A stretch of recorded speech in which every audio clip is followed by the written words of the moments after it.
Nagising si Sofia dahil hindi niya makapa ang katawan ni Adrian, kaya nag-alala siya at agad bumangon para hanapin ang kanyang asawa. Nakita niya to sa kanilang maliit na sala, nagiinom ng beer habang ang lalim ng iniisip nito. Mahal ko, nagsosolo ka dito, bakit di mo ko inaya? Pabirong sabi ni Sofia. Gusto mo, lagot ka sa akin. Subukan mo lang uminom at kung mapaanong baby princess ko dyan sa tummy mo.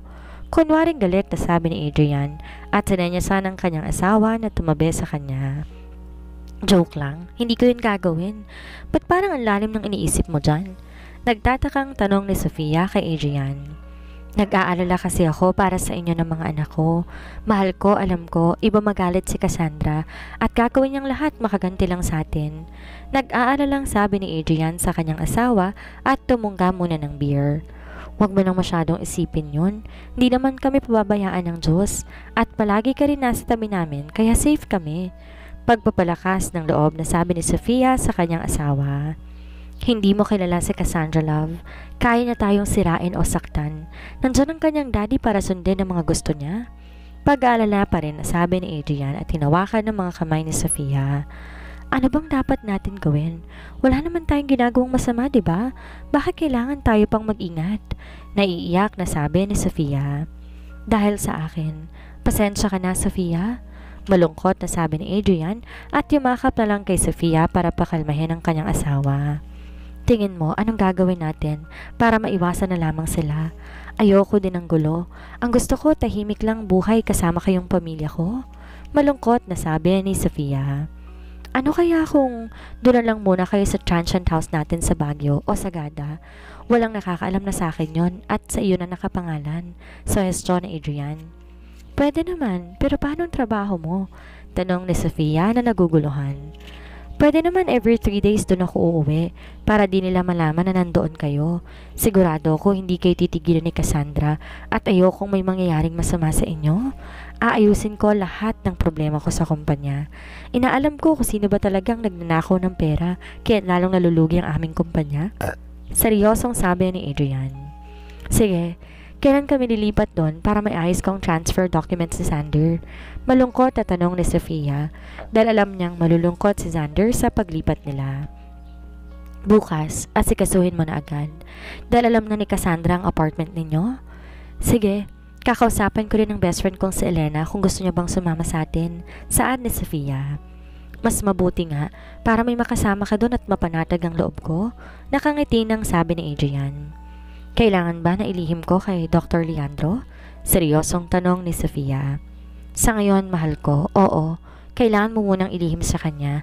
Hindi kasi natin alam kung sino ba talaga ang mga tunay nating kakampi. Sige, hindi ko ipapaalam sa kanya, ani Sofia. Basta kahit anong mangyari, love, sa akin ka lang magtitiwala at ako lang pakikinggan mo, mariing sabi ni Adrian. Oo naman, mahal ko, sagot ni Sofia sa kanyang asawa at yumakap ng mahigpit. Kinabukasan, agad nang inasikaso ni Sofia ang pag-transfer ni Xander. Inayos na rin nila ang kanilang mga gamit. Kinausap niya rin ang kanyang best friend at magre-resign to sa ospital na kanyang pinagtatrabahuhan para sa Baguio na rin muna sila manirahan. Inilihim muna nila kay Dr. Leandro ang paglipat nila bilang pagsunod sa payo ni Adrian. Pagdating ni Adrian sa opisina, agad niyang tinawagan ng kanyang abogado. Binigay niya lahat ng kanyang share sa kumpanya sa mag-ina. Dahil legal naman ang kanilang kasal, lihim lang kanilang meeting na attorney. Para kahit anong mangyari, alam niya, magiging financially stable ang kanyang pamilya kaysa mapunta pa sa iba. Alam niya, pera at mamanahin niya ang habol ni Cassandra at ng daddy nito, kaya pinipilit silang maikasal at ang kanyang daddy naman kayang paikutin ng mga ito. Gusto niya na ng tahimik at masayang pamilya, pero ayaw siyang tigilan ni Cassandra, kaya paghahandaan na lamang niya ang pinaplano ng mga ito. Pinirmahan niya na ang mga dokumento. Si Sofia at Xander na ang may pinakamalaking share ng kanilang kumpanya. Kung kailangan nang sabihin kay Sofia, ikaw nang bahalang magpaliwanag sa kanya, attorney. Ikaw na lang bahalang magturo at magpaliwanag sa kanya. Pakiusap ni Adrian sa kanyang attorney at malapit na ring kaibigan. Sige, Adrian. Ako na rin bahala magbantay sa kanila habang wala ka. Mag-iingat ka palagi para sa kanila. Payo ni attorney. Oo naman, Attorney Elmer. Maraming salamat at maaasahan talaga kita. Kahit papano nawala ang kaba ni Adrian dahil may kaibigan siyang maaasahan at mapagbibilinan ng kanyang mag-ina kung sakali man na may mangyari sa kanya. Aalis na ako, Adrian. May mga aasikasuhin pa ako. Paalam ni Attorney Aragones at nakipagkamay sa kanyang kaibigan. Sige, salamat ulit pare. Mag-ingat ka sa pag-uwi mo. Paalam din ni Adrian at umalis na ang kaibigang abogado. Tinawagan niya muna si Sofia para kamustahin to sa pag-asikaso ng transfer ni Xander. Nagring agad ang cellphone ni Sofia pero di sumasagot ang kanyang asawa, kaya hindi niya to tinigilan sa pagtawag hanggang sa sumagot ito. Hello, mahal ko. Pasensya ka na, hindi ko agad nasagot ang tawag mo, sagot ni Sofia. Okay lang, mahal ko. Nag-aalala lang ako nang di mo agad nasagot ang tawag ko. Kamusta naman? Naayos mo na ba ang pag-transfer ni Xander?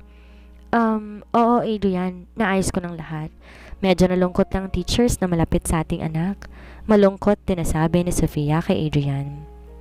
Pasensya na, pero kailangan talaga natin gawin to para din sa kaligtasan ni Xander, lalo na sa'yo at sa bagong baby natin. Nakokonsensyang wika ni Adrian. Naiintindihan ko naman, mahal ko. Pauwi na rin kami. Magkita na lang tayo sa bahay. I love you, Adrian. Paalam ni Sofia. Okay, sige, mahal ko. Bye! Sagot ni Adrian at ibinaba ng kanyang cellphone at inasikaso ng kanyang mga pipirmahang dokumento para maaga siyang makauwi. Habang abala si Adrian sa pagpirma ng mga papeles at dokumento ng kanilang kumpanya, ay pumasok si Cassandra at ginisihan si Adrian. Hi babe, mukhang busy ka yata wika ni Cassandra. Oo, at nakakaabala ka kaya umalis ka sa opisina ko? Supladong sabi ni Adrian. Grabe ka naman magsungit sa akin, parang wala naman tayong pinagsamahan. Mapanglambing na sagot ng dalaga at naupo sa tapat ni Adrian. Ano bang kailangan mo, Cassandra? Marami akong tinatapos at kailangan asikasuhin. Irritableng sabi ni Adrian sa dalaga. Napakasungit naman ang babe ko na yan, ani Cassandra at tinaplos ang balikat ng dating kasintahan. Huwag mo kong hahawakan. Stay away from me. Or better leave now, Cassandra. Seryosong sabi ni Adrian at sinamaan ng tingin si Cassandra. Okay, my dear prince. Tandaan mo tong mga pagtrato mo sa akin dahil may balik lahat sa ito, Adrian. Ines na sabi ni Cassandra at tumalikod na. Go! Do what you want, Cassandra. Galit na sigaw ni Adrian. Tinigil muna ni Adrian ang kanyang mga ginagawa at tinawagan ang kanyang asawa para kamustahin ito at ang kanyang anak. Hello, mahal ko? Sagot ni Sofia sa kabilang linya. Kamusta, mahal ko? Kaya niyo bang madaliin na makalipat na kayo ni Xander? Pabiyahin na tayo mamayang gabi. Nag-aaral lang sabi ni Adrian sa kanyang asawa. Okay, sige. Halos na impake ko naman na lahat. Konti na lang naman ang mga gamit namin. Sagot ni Sofia. Sige, aalis na tayo mamayang gabi. Ayusin ko lang lahat ng dapat ayusin dito sa opisina at uuwi na ako. Mag-iingat kayo dyan ha. Huwag mo munang papalabasin si Xander at huwag pababayaang mawala sa paningin mo. Saad ni Adrian na sobrang nag-aalala para sa kanyang mag-ina. Lalo pat pinagbubuntis ngayon ni Sofia ang kanilang pangalawang anak. Samantala, sa apartment nila ni Sofia ay mabilis niya nang inimpake lahat ng kanilang mga gamit at sinunod ang kanyang asawa na huwag palabasin ang kanilang anak. Nag-aalala na rin siya para sa kanilang seguridad ni Xander. Nang matapos siya sa kanyang ginagawa, hinarap niya si Xander para ayain na muna niyang umidlip dahil napagod siya sa pagliligpit ng kanilang gamit. Nanonood pala ang bata sa sala, kaya tanabihan na lamang niya ang kanyang anak at sa sofa na lang muna siya umidlip. Napahimbing na ang kanyang pagtulog kaya hindi niya na napansin ang pagdating ni Adrian. Nagising na lamang siya nang hinagkan siya sa noon nito. Mukhang pagod na pagod ang asawa ko wika ni Adrian. Oo nga inaantok talaga ako. Di ko napansin ang oras, hindi pa ako nakakaluto. Sagot ni Sofia. Okay lang, bumili na ako ng pagkain natin kasi alam kong pagod ka. Tumawag ako kanina at si Xander ang sumagot kaya alam kong di ka nakapagluto ng hapunan. Nakangiting saad ni Adrian. Salamat. Sige, aayusin ko ng hapagkainan para makakain na tayo ng hapunan. Wika ni Sofia at pumunta na sa kanilang kusina para asikasuhin ang kanilang hapagkainan. Si Adrian naman, nilaro muna ang kanyang anak na si Xander. Kiniliti niya ito at nilambing. Makalipas ng ilang minuto, tinawag na ni Sofia ang kanyang mag-ama. Adrian, Xander, tara na, kain na tayo ng hapunan. Pag-aaya ni Sofia sa kanila. Sige po, Mommy, papunta na kami ni Daddy Adrian, sagot ni Xander sa kanyang mama Sofia. We're coming, mahal ko. Malambing na sagot din ni Adrian at tinagka ng pisngi ni Sofia. Masaya na silang kumain ng kanilang hapunan. Pagkatapos kumain, nagpahinga muna saglit bago bumiyahe na sila papunta sa transient house ni Adrian. Hindi na nila nahintay pa si Elena dahil nag-overtime ang kanyang best friend. Habang nasa biyahe, nakatulog ang mag-ina ni Adrian. Marahil napagod si Sofia sa pag-iempake ng kanilang mga gamit.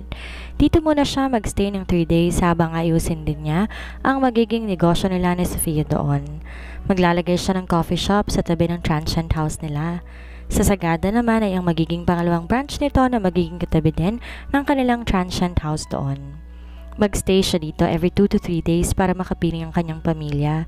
Maglalagay din siya ng kanyang sariling opisina doon at aasikasuhin ng kanilang kumpanya. Tuturuan niya rin si Sofia sa pag-manage ng kanilang magiging sariling negosyo. Na-excite na rin siya dahil magtatatlong buwan na ang kanyang pangalawang baby na nasa tummy ni Sofia. Kaya excited siya sa magiging gender ng kanilang pangalawang anak. Mas sisipagan pa ni Adrian ang pag-aasikaso ng kanilang magiging sariling negosyo ni Sofia para sa kanilang mga anak.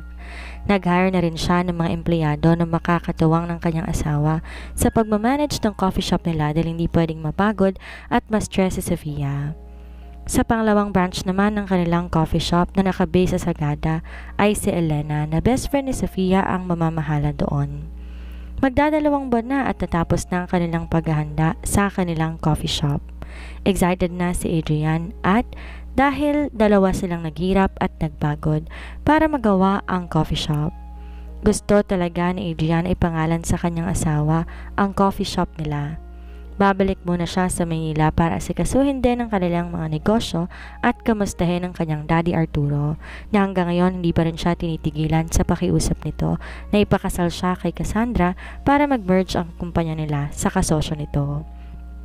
Pero wala itong magawa dahil hindi niya ipagpapalit ang kanyang pamilya lalo ngayon na 5 buwan na ang tiyan ni Sofia at malalaman niya na mamaya ang gender ng kanilang pangalawang anak.